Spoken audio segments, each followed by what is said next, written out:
We're continuing part 3 of our chapter 5 microscopy experiment. We're using a photomicrograph of Elodea leaf to give you an idea of what you'll be seeing in your wet mounts of Elodea.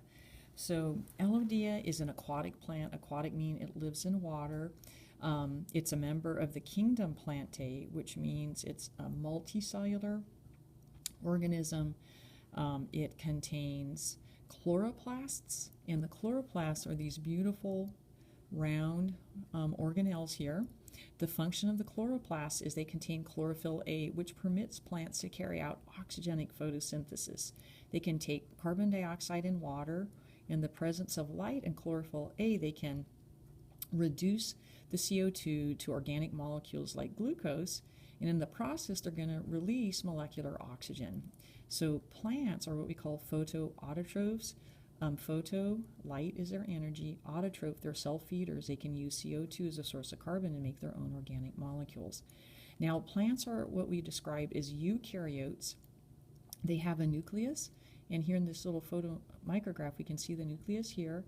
Again, the oval green structures are chloroplasts.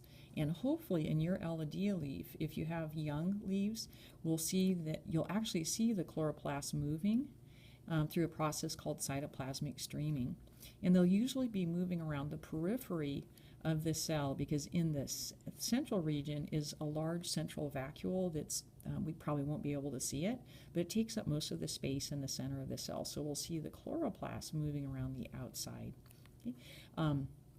Plants have a cell wall. An important component in the cell wall is cellulose. And pushed up against the cell wall would be the cytoplasmic membrane, also known as the plasma membrane, also known as the cell membrane. So the cell membrane is the living boundary of the cell. It controls what moves into and out of the cell. Now, the reason we want you to note the chloroplasts in the Elodea is that as biologists, we believe that the chloroplasts evolved from primitive bacteria, photosynthetic bacteria that we call cyanobacteria.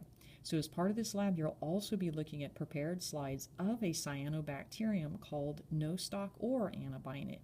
We're not sure which ones we'll have. So let me see if I can't find a picture of the cyanobacterium nostoc or anabinet so we can take a look at them.